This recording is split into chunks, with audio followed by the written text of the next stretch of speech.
This week, Tucker Carlson tweeted that the CDC was about to add the COVID vaccine to the childhood immunization schedule, which would make the vaccine mandatory for kids to attend school. Now, as a pediatrician, that was news to me. It sounded like BS, and I was pretty sure that he was misleading people. So I did my own research, and here's my reaction.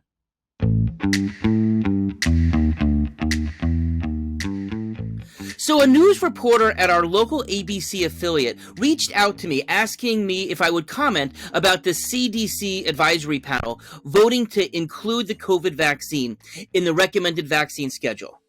Now, I really appreciate that more and more reporters are reaching out to me, recognizing that I have an expert opinion on this, and of course, even more so, that they want to hear what I have to say. Now, this in particular was news to me, though. So to get to the bottom of this breaking story, I did a quick Google search. The first thing that popped up for me was references that Tucker Carlson tweeted and said on his show the following. The CDC Advisory Committee on Immunization Practices is expected to add the COVID-19 vax to the list of required childhood vaccines. If this happens, your children will not be able to attend school without taking the COVID shot.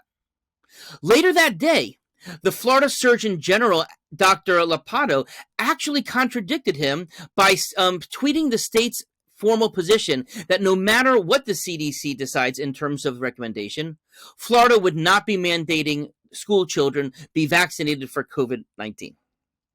Now, for 25 years, I've been practicing medicine as an inquisitive, outside-the-box, science-based pediatrician. Now, in recent years, I've been invited to speak in front of the FDA's advisory committee on vaccines for COVID, when they were discussing the emergency use authorization, adding it for children, etc. And I really believe, based upon my experience, that I have an expansive understanding of both vaccine science and policy. Now, immediately, I knew right away that as a federal agency, the CDC does not have authority to mandate what kids are doing at school. That is a state decision. And in fact, a very quick look at the CDC website itself says the following. State laws establish vaccine requirements for school children.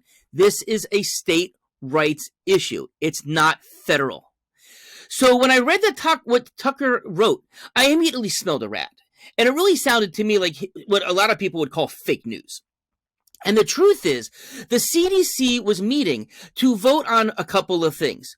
A, whether to include the pediatric COVID vaccine in the Vaccines for Children federal program that would provide no-cost vaccines to those in need. And also to vote to see if it would be included on the formal document that recommends pediatric vaccine schedule. That is it. So later the day, the CDC had to publicly call out Tucker Carlson for his obvious false statements. In the meantime, though, Tucker Carlson had riled up thousands and thousands of his followers. And wrote about these types of, and many of them wrote about the types of actions that they were going to take if the CDC moved forward with this made-up mandate. Now, come on. It's one thing to disagree with a policy or recommendation, but don't just make stuff up. Just to boost your TV ratings. Fact check what you are telling people. Have some journalistic integrity.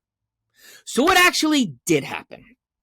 Well, on an annual basis, the CDC Advisory Committee meets to update its vaccine recommendations.